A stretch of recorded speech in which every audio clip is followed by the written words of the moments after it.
दोस्त नमस्कार आदाब ग्रामर मास्टर में आपનું સ્વાગત છે અને હું છું આપનો દોસ્ત અહેમદ તવાણી। મિત્રો ફરી વખત હું તમારા માટે એક ઇન્ટરેસ્ટિંગ પોઈન્ટ ગ્રામરનો જે ટોપિક છે અને એ પાર્ટ્સ ઓફ સ્પીચનો એક ભાગ છે એ હું ફરીથી તમારા માટે એક નવા જ સ્વરૂપમાં વિડીયો લઈને આવ્યો છું જેનો ટોપિકનું નામ છે સેન્ટેન્સ। મિત્રો આપણે સેન્ટેન્સ શબ્દ સાંભળતા જ ખ્યાલ આવે કે વિશ્વની કોઈ પણ ભાષા હોય લેંગ્વેજ હોય તેની અંદર સેન્ટેન્સ છે એ મહત્વનો ભાગ ભજવતો હોય છે, કેમ કે જો વાક્ય ન હોય તો આપણે સંપૂર્ણ રીતે અર્થ સમજાતો નથી અને આપણે વાક્યનો અર્થ સમજી શકતા નથી। એટલે દરેક ભાષાની અંદર સેન્ટેન્સ માટે એક ફોર્મ્યુલા બનાવેલી હોય છે અને એ ફોર્મ્યુલા પ્રમાણે વાક્ય છે એ બનતું હોય છે અને આપણે એનો અર્થ સમજવાની કોશિશ કરતા હોય છે અથવા તો આપણે એ વાક્ય દ્વારા એનો અર્થ સમજતા હોય છે। તો મિત્રો આ સેન્ટેન્સ છે એ પાર્ટ્સ ઓફ સ્પીચનો એક મહત્વનો ભાગ છે। તો આ સેન્ટેન્સ શું છે, એના કેટલા પ્રકારો છે, કયા કયા પ્રકારો છે, એનો ઉપયોગ કેવી રીતના કરવો અને એના એક્ઝામ્પલ દ્વારા આપણે કઈ રીતના શીખી શકીએ, તો આ દરેક વસ્તુ છે એનું આ દરેક વસ્તુ છે એ આ વિડીયો દ્વારા આપણે સમજવાનો પ્રયાસ કરશું। તો મિત્રો જો તમે સેન્ટેન્સનો ટોપિક સંપૂર્ણ રીતે શીખવા માંગતા હોય તો આ વિડીયો છે આખો જોજો અને આ વિડીયોમાં તમને દરેક પ્રશ્નનું જે કંઈ કન્ફ્યુઝન છે, જે કંઈ ક્વેરી છે એનું સોલ્યુશન આ વિડીયોમાં મિત્રો તમને મળી રહેશે। તો મિત્રો વિડીયોની આપણે શરૂઆત કરશું કે સેન્ટેન્સ એટલે શું। તો આપણે જોઈએ કે a group of words, મિત્રો બરોબર સમજો, a group of words that makes a complete sense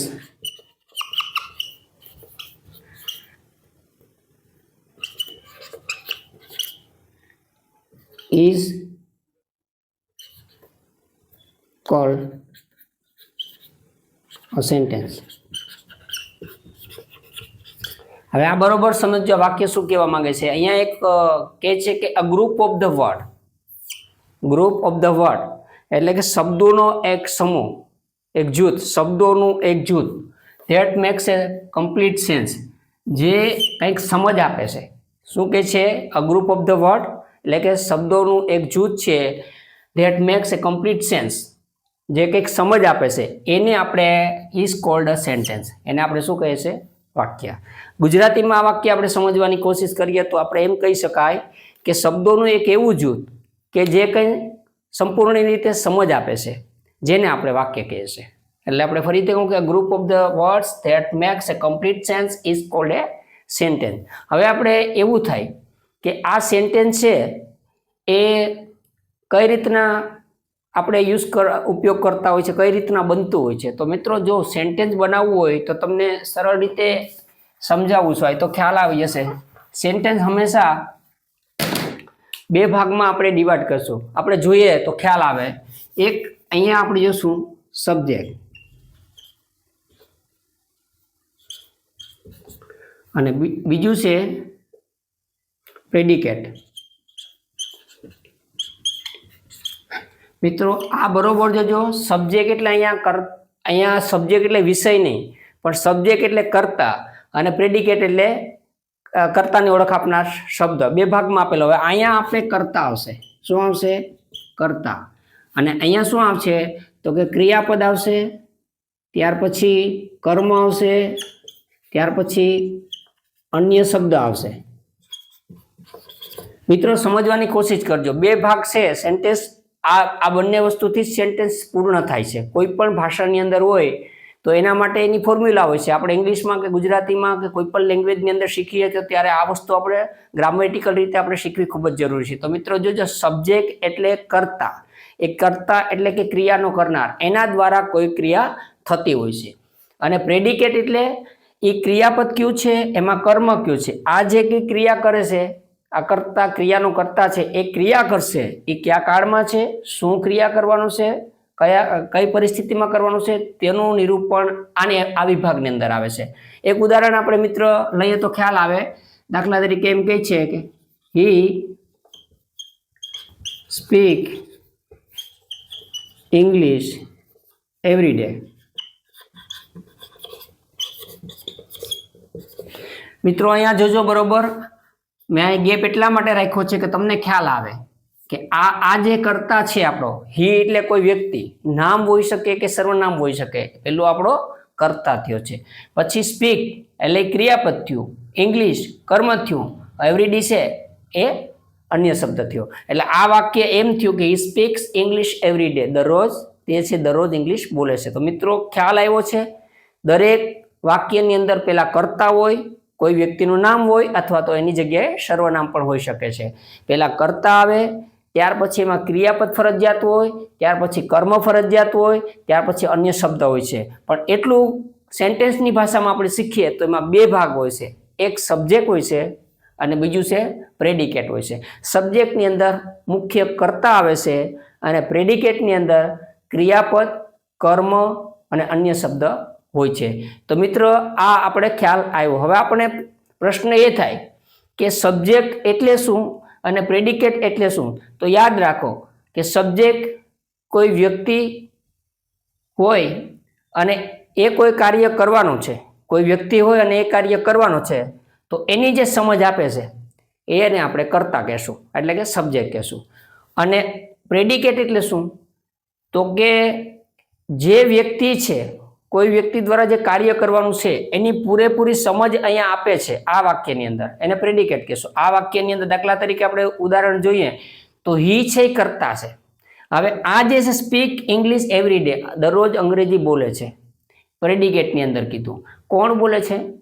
તો કે કર્તા, હી. એટલે આ વાક્ય દ્વારા આની સમજ આપવામાં આવે, આ છે એ કાર્ય કરવાનું છે, કોઈ વ્યક્તિ છે એ કાર્ય કોઈ કરવાનું છે, એટલે એ મેન કાર્ય હોય, કર્તા ક્રિયાનો કરનાર હોય ને કર્તા કહેવાય છે.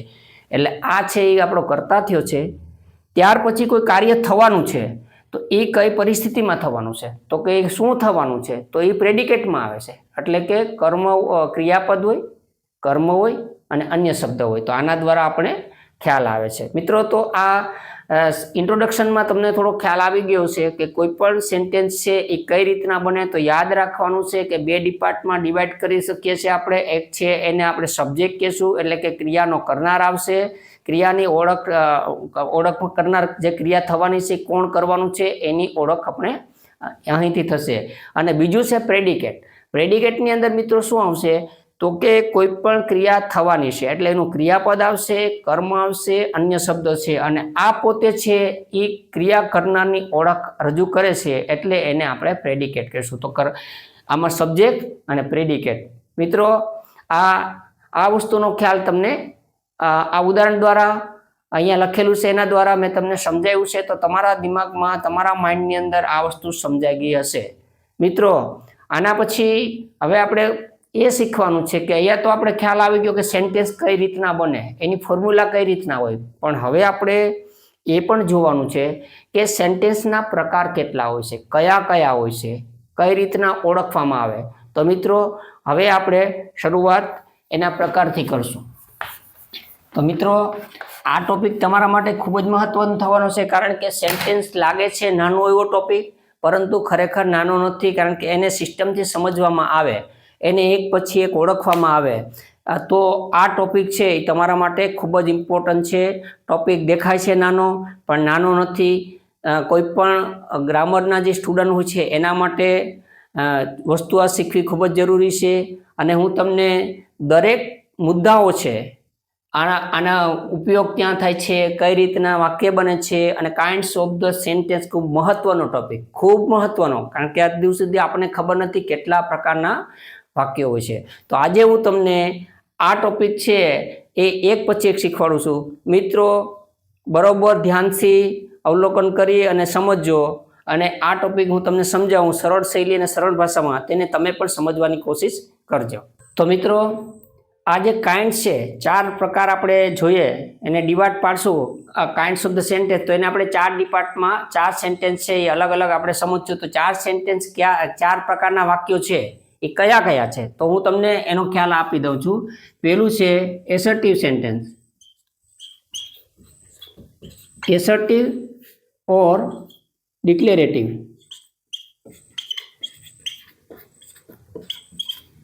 એક પ્રકાર છે એસર્ટિવ અથવા તો ડિક્લેરેટિવ, એટલે એને આપણે વિધાન વાક્ય કહેશું. કેવું કહેશું? વિધાન વાક્ય. પછી બીજો પ્રકાર છે ઇન્ટરોગેટિવ.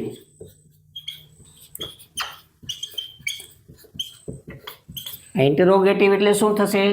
તો કે એને આપણે પ્રશ્નાર્થ વાક્ય કહેશું. શું કહેશું?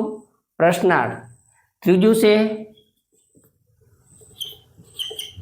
Imperative sentence. એને આપણે ઉદ્ગાર કહેશું. ચોથું છે એક્સક્લેમેટરી. એને આપણે ઇમ્પેરેટિવ એટલે આજ્ઞાર્થ કહેશું આપણે, અને એક્સક્લેમેટરી એટલે એને આપણે ઉદ્ગાર કહેશું. મિત્રો 4 પ્રકારના સેન્ટેન્સ મેન છે, તમે જોઈ શકો છો. એમાં પાછા હકાર નકાર એ હોઈ શકે એ વાત અલગ છે, પરંતુ જેના પ્રકાર કીધી છે આપણે વાત કરી છે કાઇન્ડ્સ ઓફ ધ સેન્ટેન્સ, વાક્યના પ્રકાર. તો આમ જોઈએ તો મિત્રો વાક્યના 4 પ્રકાર છે. એસર્ટિવ ઓર ડિક્લેરેટિવ એટલે કે વિધાન વાક્ય, એની અંદર વિધાન હોય છે, હકારાત્મક મોટે ભાગે હોય છે હકારમાં. ઇન્ટરોગેટિવ એટલે કે પ્રશ્નાર્થ વાક્ય, એ પ્રશ્નાર્થમાં હોય છે. ઇમ્પેરેટિવ સેન્ટેન્સ એટલે કે આજ્ઞાર્થ વાક્ય હોય છે, આજ્ઞા કરતા હોય છે એ પ્રમાણે. અને એક્સક્લેમેટરી સેન્ટેન્સ એટલે ઉદ્ગાર સેન્ટેન્સ. મિત્રો આ 4 પ્રકાર છે. હવે ચારેય પ્રકારને આપણે એક એક કરીને ડીપની અંદર શીખવા માટેના પ્રયત્ન કરશું, અને હું તમને સમજાવવાની કોશિશ કરી, તમે સમજવાની કોશિશ કરજો. તો મિત્રો પહેલો જે પ્રકાર છે એસેટિવ સેન્ટેન્સ. તો એસેટિવ સેન્ટેન્સ વિશે આપણે શરૂઆત કરશું. આ 4 પ્રકાર છે, એ ચારેય પ્રકારને આપણે અલગ અલગ રીતે ઉદાહરણ સાથે આપણે સમજવાની કોશિશ કરશું, જેથી કરીને તમારો ડાઉટ છે એ ક્લિયર થઈ જાય. હવે આમાં પહેલો જે પ્રકાર આપણે જોયો હતો એસેટિવ સેન્ટેન્સ, તો આના વિશે આપણે જરાક જોઈએ. પહેલો પ્રકાર છે એસર્ટિવ સેન્ટેન્સ.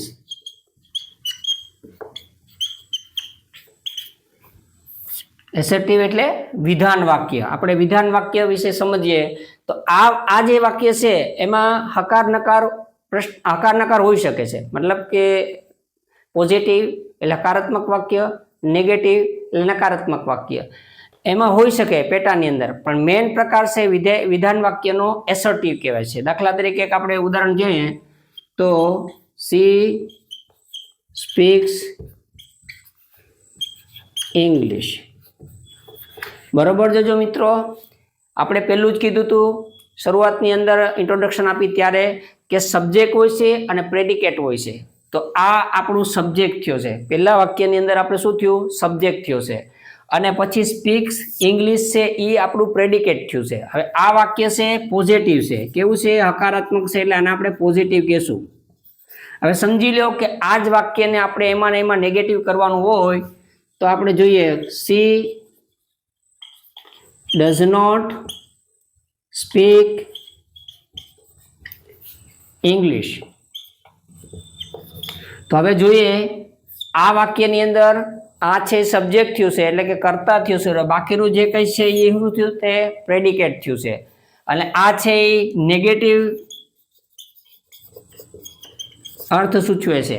આ વાક્ય છે એ પોઝિટિવ અર્થ સૂચવે છે અને આ વાક્ય છે એ નેગેટિવ અર્થ સૂચવે છે. તો મિત્રો બરોબર ધ્યાન રાખજો, એસર્ટિવ વાક્યની અંદર કર્તા, ક્રિયાપદ, કર્મ, અન્ય શબ્દ, બસ આ 4 સ્ટેપ તમારે યાદ રાખવાનું છે. ફર્સ્ટ નંબર ઉપર આવે કર્તા હોય છે, જેને ઇંગ્લિશમાં આપણે સબ્જેક્ટ કહીએ છીએ.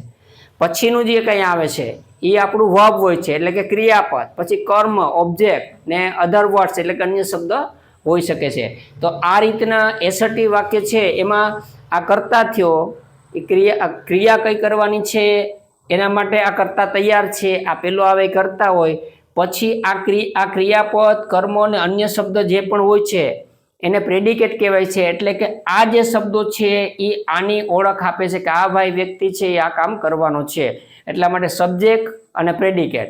અને હકાર છે, હા પાડે એટલે હકાર થાય અને ના પાડે એટલે નકાર થાય, નેગેટિવ અને પોઝિટિવ અને નેગેટિવ. તો મિત્રો આ એસર્ટિવ સેન્ટેન્સ છે એ માત્ર સમજવાનો છે। સરળ શબ્દોની અંદર હું તમને સમજાવું છું કે એસર્ટિવ એટલે વિધાન વાક્યો, એમાં નેગેટિવ પણ પોઝિટિવ પણ હોઈ શકે અને નેગેટિવ પણ હોઈ શકે। હા પાડી હોય છે તો એને હકારાત્મક કહેવાય છે, પોઝિટિવ સેન્ટેન્સ કહેવાય છે, અને ના પાડી હોય તો એને નકારાત્મક કહેવાય એટલે કે નેગેટિવ કહેવાય છે। તો મિત્રો આ એસર્ટિવનો જે પ્રકાર છે કાઇન્ડ્સ ઓફ ધ સેન્ટેન્સમાંનો પહેલો એસર્ટિવ, એના વિશે આપણે થોડોક ડીપમાં ખ્યાલ મેળવ્યો છે। હવે એના પછીનો જે બીજો પ્રકાર આવે એની આપણે ચર્ચા કરશું। તો મિત્રો પહેલો પ્રકાર શીખ્યા પછી બીજો પ્રકાર છે એના વિશે આપણે જોઈએ। હવે તો પહેલા પ્રકાર જોયા પછી મિત્રો બીજા પ્રકારનો જે પ્રકાર છે વાક્યનો એ આપણે જોઈએ તો એમાં આવશે ઇન્ટ્રોગેટિવ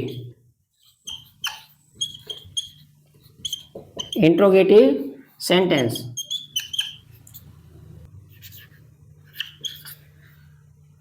હવે આ ઇન્ટ્રોગેટિવ એટલે પ્રશ્નાર્થ। બરોબર ધ્યાન રાખજો, શબ્દો પહેલા ઓળખવો પડશે મિત્રો, તમને શું કહેવા માંગે। ઇન્ટ્રોગેટિવ એટલે આપણે એસર્ટિવ એટલે વિધાન, પહેલો પ્રકાર જોયો। હવે આવશે ઇન્ટ્રોગેટિવ સેન્ટેન્સ એટલે કેવા સેન્ટેન્સ તો કે પ્રશ્નાર્થ। આ પ્રશ્નાર્થમાં આપણે પ્રશ્ન પૂછતા હોય છે, અને જે કંઈ પેલા વિધાન વાક્યની અંદર આપણે હકાર વાક્યની અંદર આપણે જોયું છે એસર્ટિવમાં વિધાનમાં આપણે હકારાત્મક યુઝ કરતા હતા। અહીંયા આપણે ઇન્ટ્રોગેટિવનો સ્પષ્ટ શબ્દ જોતા જ ખ્યાલ આવે કે અહીંયા પ્રશ્નાર્થ છે। તો પ્રશ્નાર્થ આપણે કઈ રીતના હોઈ શકે મિત્રો, આ ટોપિક ખૂબ જ મહત્વનો છે, કારણ કે આ જે બીજા પ્રકાર છે એ તમારે થોડોક ડીપમાં શીખવો પડે એમ છે। હવે પ્રશ્ન છે એ સામાન્ય રીતે આપણે બે પ્રકારે પૂછી શકતા હોય છે। એક છે સહાયકારક ક્રિયાપદથી પ્રશ્ન પૂછાતા હોય, અને બીજા છે એ ડબલ્યુએસ ક્વેશ્ચનથી પૂછાતા હોય। મતલબ પ્રશ્ન છે એ બંનેથી પૂછી શકાય। હવે સહાયકારક ક્રિયાપદથી કઈ રીતના પૂછાય તો મિત્રો બરોબર ધ્યાન આપજો, આપણે અહીંયા સમજાવીએ। સહાયકારક એટલે ક્રિયાપદ, અને ડબલ્યુએસ ક્વેશ્ચન। હવે આ બે વસ્તુ તમારે ખાસ જોવાની છે। સહાયકારક ક્રિયાપદથી પણ પ્રશ્ન પૂછાય અને ડબલ્યુએસ ક્વેશ્ચનથી પણ પ્રશ્ન પૂછાય। તો આ આપણે સહાયકારક ક્રિયાપદથી કઈ રીતના પૂછી શકીએ તો મિત્રો બરોબર જોજો, વાક્યની શરૂઆતમાં એમ, ઇઝ, આર આવે, વોઝ, વેર આવે, શેલ, વિલ આવે, ડુ, ડઝ, ડીડ આવે, હેવ, હેઝ, હેડ આવે, કેન, કુડ આવે, મે, માઇટ આવે, શુડ, વુડ। મતલબ આ કોઈ પણ વાક્યની શરૂઆતમાં મૂકી અને પ્રશ્ન પૂછી શકાય। આનું કારણ એ છે કે આ જે ક્રિયાપદો છે એ સ્વતંત્ર નથી, કારણ કે બીજાની સહાય લેવી પડતી હોય છે। આ સ્વતંત્ર રીતે ઉપયોગમાં લેવાતા નથી, એટલે એને સહાયકારક ક્રિયાપદ કહેવામાં આવે છે। અને ડબલ્યુએસ ક્વેશ્ચનથી પ્રશ્ન પૂછવા માટે શું થાય છે તો આપણે જોઈએ કે when, where, why, what, which. મિત્રો આ દરેકની અંદર ડબલ્યુએસ શબ્દથી શરૂઆત થાય છે, એટલે એને આપણે ડબલ્યુએસ ક્વેશ્ચનથી પૂછાતા પ્રશ્ન હોય। અને આ એમિઝાર, વોસ્કેવેર, સેલ્કેવિલ, ડુકેડસ, did, have has, had, can, could, may, might, should, would, મતલબ કાળના અનુસંધાનમાં આપણે વાક્યની શરૂઆતમાં લઈ અને પ્રશ્ન પૂછતા હોય એટલે સહાયકારક ક્રિયાપદ। આની અંદરથી પ્રશ્નનો જવાબ યસ કે નોમાં તમે આપી શકો મિત્રો, યસ અથવા નો, આની અંદર તમે યસ કે નોમાં જવાબ આપી શકો। અહીંયા તમારે આ પ્રશ્નથી પ્રશ્ન પૂછવાનો હોય તો તમારે ડિસ્ક્રિપ્શનમાં જવાબ દેવો પડે। દાખલા તરીકે where do you live, where do you live, તમે ક્યાં રહો છો, તો આપણે જવાબ દેવો પડે જ્યાં રહેતા હોય ત્યાં, ડબલ્યુએસ ક્વેશ્ચનથી પૂછાણો હોય તો। અને અહીંયા એવું છે નહીં, દાખલા તરીકે ડુ યુ નો ઇંગ્લિશ,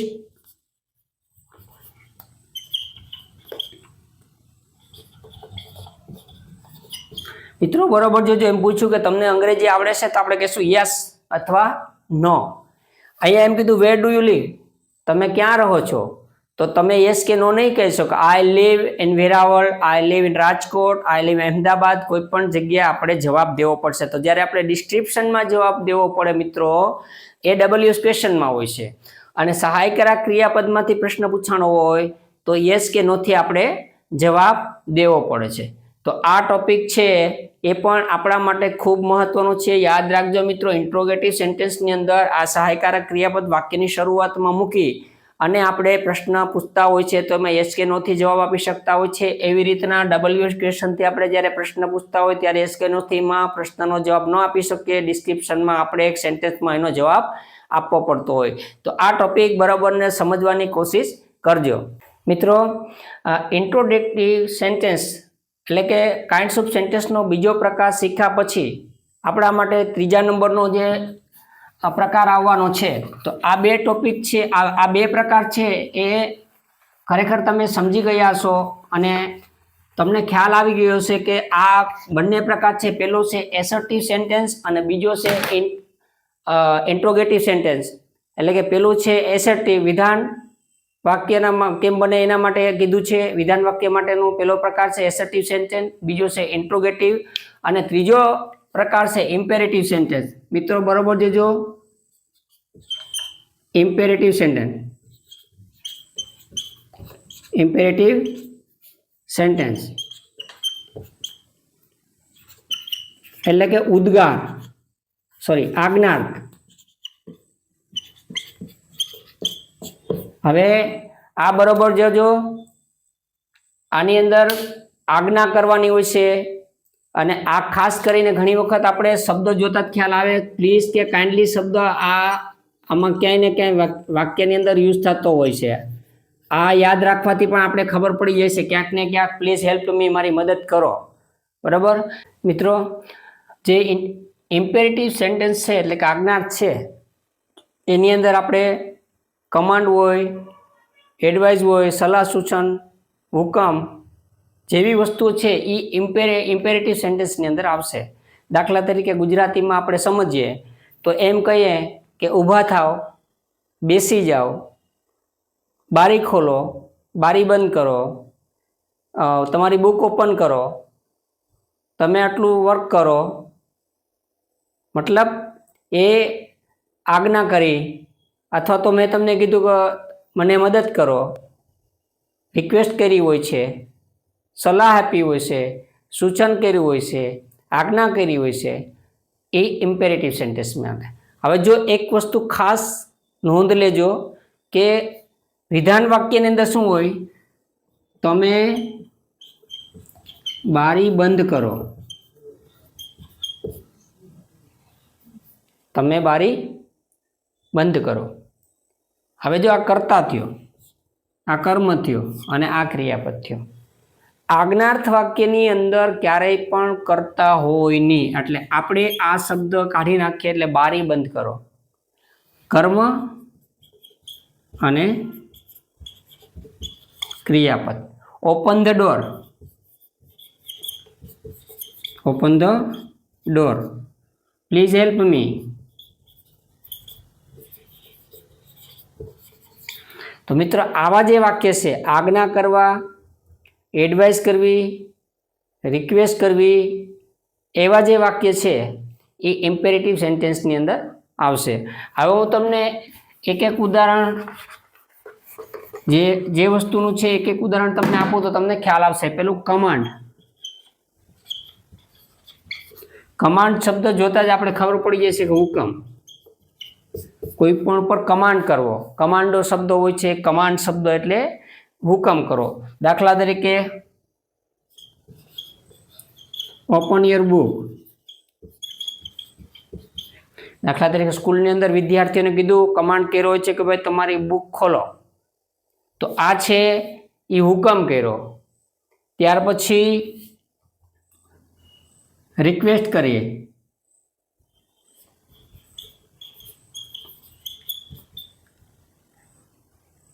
અહીંયા રિક્વેસ્ટ એટલે વિનંતી. મિત્રો જોજો, આ છે એ કમાન્ડ થયો છે. હવે અહીંયા રિક્વેસ્ટ થઈ છે, તો અહીંયા ઉદાહરણ જો, પ્લીઝ હેલ્પ મી, મને મદદ કરો. તો અહીંયા મદદના ભાવથી રિક્વેસ્ટ કરી છે. આમાં કમાન્ડ કરો, કમાન્ડ એટલે ફરજદર્શક રીતે કમાન્ડ કરતા હોય છે. કમાન્ડ એટલે હુકમ કરતા હોય છે કોઈને. દાખલા તરીકે એકાઉન્ટન્ટ હોય તો આપણે ને please check the total twice, એટલે કે 2 વખત છે એ હિસાબ ચેક કરો.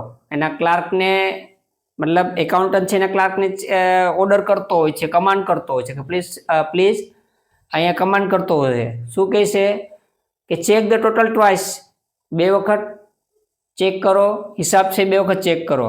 હવે એમાં પ્લીઝ શબ્દ મૂકીને કોઈને કહેતા હોય, આપણો ફ્રેન્ડ હોય છે તો આપણે એને કહીએ please check the total twice. મહેરબાની કરીને 2 વખત આપણે વિનંતી કરતા હોય કે 2 વખત ચેક કરો. તો જ્યારે આ પ્લીઝ કે કાઇન્ડલી શબ્દ ક્યારેય એની અંદર યુઝ થતું હોય તો એ વસ્તુ છે ઇમ્પેરેટિવ સેન્ટેન્સ છે એવું સમજી લેવાનું. કમાન્ડ આવી ગયો, રિક્વેસ્ટ આવી ગયો, પછી આવશે એડવાઇસ. એડવાઇસ એટલે સલાહ. એડવાઇસ આવશે એટલે સલાહ, સૂચન કરવાનું. દાખલા તરીકે સ્ટડી રેગ્યુલરલી, અહીંયા શું આવશે? સ્ટડી રેગ્યુલરલી એટલે કે નિયમિત રીતે અભ્યાસ કરો. તો આ 3 પ્રકાર છે. આની અંદર 3 છે. ઇમ્પેરેટિવ સેન્ટેન્સની અંદર જે વાક્યનો ત્રીજો પ્રકાર છે એની અંદર આપણે કમાન્ડ કરી શકતા હોય છે, રિક્વેસ્ટ કરી શકતા હોય ને એડવાઇસ કરી શકતા હોય છે. તો આ વસ્તુ છે આપણે એક પછી એક જોતા જઈએ તો તમને ખ્યાલ આવે કે ઇમ્પેરેટિવ સેન્ટેન્સની અંદર કઈ રીતના વાક્ય બનતા હોય. તો મિત્રો આપણે સેન્ટેન્સની અંદર કાઇન્ડ્સ ઓફ સેન્ટેન્સ છે એમાં આપણે ત્રીજો પ્રકાર પણ શીખી ગયા છે. પહેલો પ્રકાર છે આપણો એસેટિવ અથવા તો ડિક્લેરેટિવ સેન્ટેન્સ કહેવાતો, જે વિધાન વાક્ય. ત્યાર પછીનો બીજો જે પ્રકાર હતો ઇન્ટ્રોગેટિવ સેન્ટેન્સ એટલે કે પ્રશ્નાર્થ વાક્ય. એમાં આપણે જોયું કે પ્રશ્ન છે 2 રીતના પૂછતા હતા. એક છે સહાયકારક ક્રિયાપદને વાક્યની શરૂઆતમાં લઈને પૂછતા, અને બીજું છે ડબલ-યુઝ ક્વેશ્ચનથી પણ પ્રશ્ન પૂછી શકતા. સહાયકારક ક્રિયાપદની અંદર આપણે પ્રશ્ન પૂછતા એમાં યસ કે નોથી જવાબ આપતા, અને ડબલ-યુઝ ક્વેશ્ચનથી ડિસ્ક્રિપ્શનમાં આપણે જવાબ આપવો પડતો. અને ત્રીજો પ્રકાર છે આપણો ઇમ્પેરેટિવ સેન્ટેન્સ એટલે કે આજ્ઞાર્થ વાક્ય. આજ્ઞાર્થ વાક્યની અંદર ક્યાંક ને ક્યાંક પ્લીઝ અને કાઇન્ડલી શબ્દ યુઝ થતો હોય છે. એમાં હુકમ હોઈ શકે, વિનંતી હોઈ શકે, સલાહ સૂચન હોઈ શકે. તો આ ત્રીજો પ્રકાર છે એ આપણે અહીંયા શીખી ગયા છે. તો મિત્રો આ ત્રીજો પ્રકાર છે એ પણ આપણા માટે ખૂબ જ મહત્વનો છે. ત્યાર પછીનો સેન્ટેન્સની અંદર કાઇન્ડ્સ ઓફ સેન્ટેન્સ છે એમાંથી ચોથા નંબરનો જે પ્રકાર છે એ હવે આપણે જોઈએ, એક્સક્લેમેટરી સેન્ટેન્સ. Exclamatory sentence. હવે આ છે ઉદ્ગાર વાક્યમાંનો છેલ્લો પ્રકાર છે. 4 પ્રકાર છે એમાં તો નંબર 4 એક્સક્લેમેટરી એટલે કે ઉદ્ગાર વાક્ય. ઉદ્ગાર વાક્ય એ છેલ્લો પ્રકાર છે. અને મિત્રો એની અંદર ઉદ્ગારની આપણે શબ્દ હોય છે ઓ, આ, અલ્લાસ, અને ઉદ્ગારની નિશાની આ રીતના હોય છે. તો આવા શબ્દો ક્યાંક ને ક્યાંક કોઈ પણ રીતે વાક્યની અંદર વપરાયેલા હોય તો એના ઉપરથી પણ આપણે ખબર પડતી હોય છે કે આ વાક્ય છે એ ઉદ્ગાર છે. ઉદ્ગાર વાક્ય છે એ હાવ અને હોઠથી પૂછાતું હોય છે. મિત્રો ખાસ યાદ રાખવાનું, હોઠ અને હાવથી છે એ ઉદ્ગાર છે એ વાક્ય બનતા હોય છે. તો આની અંદર છે ઉદ્ગારનો ભાવ ખબર પડે, એની વાક્ય રચના જ આખી અલગ પ્રકારની હોય છે. અહીંયા હાવ અને હોઠ આ બંનેથી વાક્ય બનતા હોય છે. તો મિત્રો આપણે જોઈએ કે આ હાવ અને હોઠથી ઉદ્ગાર વાક્ય બનતા હોય છે. હવે ઘણી વખત આપણે દિલની અંદર લાગણીઓ જે છે, ગુસ્સો છે, ખુશી છે, આશ્ચર્ય છે, નવીનતા કઈ છે, ક્રોધ છે, એ બધી જે વ્યક્ત થતું હોય છે તે મોટે ભાગે આપણે એક્સક્લેમેટરી સેન્ટેન્સ દ્વારા થતું હોય છે. એટલે કે ઉદ્ગાર વાક્ય દ્વારા આપણે ઉદ્ગાર ભાવ વ્યક્ત કરતા હોય છે. એમાં કે ઓ, આ, અલ્લાસ આવા શબ્દો આપણે વારંવાર સેન્ટેન્સની અંદર જોતા હોય. તો મિત્રો આ આપણે જોઈએ તો ખ્યાલ આવે કે કઈ રીતના બને છે. દાખલા તરીકે હેપીનેસ હોય, કોઈ ખુશી, આપણે બહુ ખુશી મળી ગઈ હોય તો આપણે આ શબ્દ સાંભળ્યો છે વાવ, પછી ઉદ્ગારની નિશાની વાવ, India won the match, won the match. અને ઉદ્ગારની નિશાની અહીંયા જો ઉદ્ગાર શબ્દ, અહીંયા પણ ઉદ્ગારની નિશાની એટલે આપણે હેપીનેસ, આપણે ખુશી મળી છે. એક્સક્લેમેટરી એટલે કે ઉદ્ગાર દ્વારા આપણે ખુશી વ્યક્ત કરી છે. વાવ, ઇન્ડિયા વોન ધ મેચ એટલે કે ભારત છે મેચ જીતું. આપણે એક નાગરિક ભારતના છે, આપણા દેશ છે, મેચ જીતતો હોય તો આપણે ખુશી થતી હોય છે. એટલે અહીંયા ઓટોમેટિક છે ખુશીનો ભાવ ઉત્પન્ન થયો છે અને એ આપણે કેના દ્વારા વ્યક્ત કરતું હોય છે? ઉદ્ગાર દ્વારા. તો ઉદ્ગાર દ્વારા વ્યક્ત કરવા માટે એક તો ઉદ્ગારની નિશાની હોય છે, ઉદ્ગારના શબ્દો હોય છે, ઉદ્ગારની નિશાની હોય છે. તો આ જોયું કે ઇન્ડિયા વોન ધ મેચ, વાવ એટલે આપણે ખુશી ઉત્પન્ન થઈ. એવી રીતના સરપ્રાઈઝ હોય છે. તો મિત્રો અહીંયા સરપ્રાઈઝનો ભાવ હોય તો આપણે જોઈએ કે કેવી રીતના વાક્ય બને. તો આપણે જોઈએ કે હાઉ ફાસ્ટ સી રન્સ. અહીંયા ઉદ્ગારની નિશાની આવી, કેવી રીતના તે આટલી ઝડપથી દોડી છે, કોઈના મગજમાં નહોતું આવતું. આટલું બધી આ ગર્લ છે, કોઈ સી છે, કોઈ છોકરી હશે એ દોડી છે એટલે સરપ્રાઈઝ થયું છે, નવીનતા લાગી લોકોને જોવાવાળાને. આટલું બધી ઝડપથી દોડી એટલે ઉદ્ગારનો ભાવ how run, how fast C run, કેવી ઝડપથી દોડી, ઉદ્ગારનો ભાવ છે. અને ક્યારેક ક્યારેક પછી સેડનેસ પણ આવે છે. દાખલા તરીકે આપણે કોઈ વસ્તુનું નુકસાન થાય છે કે આપણે ન ગમતી ઘટના બને તો એનું દુઃખ આપણે થતું હોય તો દરેક વસ્તુ છે એ આપણે આના દ્વારા વ્યક્ત કરતા હોય છે એક્સક્લેમેટરી સેન્ટેન્સ દ્વારા. તો અહીંયા આપણે દાખલા તરીકે અલ્લાસ, ઉદ્ગાર, દુઃખ સાથે કહેવું પડે. આ ઉદ્ગારની નિશાની છે મિત્રો. ઇન્ડિયા લોસ્ટ ધી મેચ,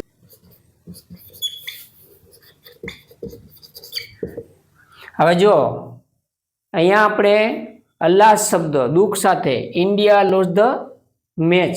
તો આપણે જોયું કે એક્સક્લેમેટરી સેન્ટેન્સની અંદર હેપીનેસનો, સુખનો ભાવ હોય છે ત્યારે પણ ઉદ્ગારમાં વ્યક્ત થતો હોય છે.